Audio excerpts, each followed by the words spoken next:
Good morning mga par, bali meron tayo ditong Aerox na B1, ayan o. Kung maingay yung makina nito mga par, so hindi pa natin alam kung ano yung magiging problema nito. Dahil pagbukas namin ng upuan kung makikita nyo, sobrang grabe na yung tagas. So ayan si Christian mga par, asikaso na naman dito sa shop mga par. So bali ayan o, kung makikita nyo yung tagas sa loob ng makina, talagang tagas. Tapos sobrang ingay. Siyempre hindi rin natin masasabi kung ano yung magiging problema na ito sa loob ng makina. Gawa nga ng grabe na yung tagas. Ayan o, asikaso to dito sa shop mga par. So ang mga schedule natin yan is MIUI, so malapit na to ma-release. Tapos si Bumpy, ayan, bali preno, specialty ni Bumpy yan preno. Ito yung may-ari ng Aerox B1 mga par. So ito, MIUI na 59 all stock. So si Jem ang gagawa niyan mga par.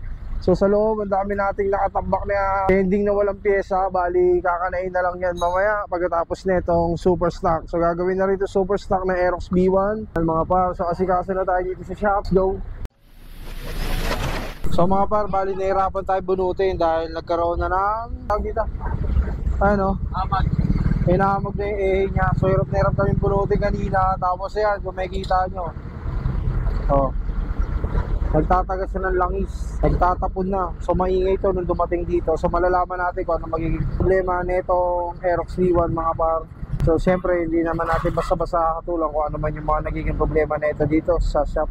Tulungan namin to yung tagas. Parado to, marami papalitan ng oil seal to mga par. So nakakalas niya ni Christian. Ayan si Christian mga par. Nakaso to ngayon guys. Asikaso ngayon yan dito sa shop. Babaklasin na muna namin ito mamaya-maya. Abangan nyo ito mga par. Let's go. Alas na yung makina ng Aerox B1. So pati nga ako ng head mga par. Ayan. So papakita ko sa inyo kung ano naging issue. So ito okay naman. Okay na okay yung langis. Pumasok na rito sa may chamber. Tapos puro carbon deposit. Tapos yan kung makikita nyo, sobrang grabe na yung tagas. Ito sinasabi ko sa mga video ko mga par. So kung kayo pa iba-iba ng langis, magiging ganito yung makina nyo. Sigurado magiging kulay brown. Tapos, ito yung block niya. So, papakita ko sa inyo yung block niya mga par. Anong block? Ayan o, Christian. Inayod yung... May kahit yung sa may intake, sa may itaas. Ayan o, sa may itaas. Kita sa itaas. So, sa exhaust, meron na rin. Pero, puro hairline. Pero pinakamalupit yan yung sa taas. Tapos, sunog na rin yung loob ng makina. Tapos, ito yung piston niya mga par. Bali, yung nangyari, overheat. So, palit ng block to, sure ball to. Tapos pumakat na yung piston sa loob, mga piston ring, ano.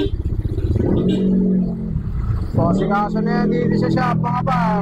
Malalaman pa natin kung anong desisyon ng may-ari. So lilinisan na lang muna natin ito ngayon. Super stock mga par. So nangyari dito, nagka-problema yung block. So may kahit siya kanina. So bali ito na, buo na ulit. So umaandar na yung mga par. So stable yung minor. So ang kumana si Christian mga par. So bali gumawa. So bagong silang to galing mga par. So ayan si Bossing. So all goods na yung super stock. Direkta super stock po mga par. So yun na yung naging problema, block. So nagkaroon ng kayod. So ngayon ginawa na siya super stock. So break-in pa to.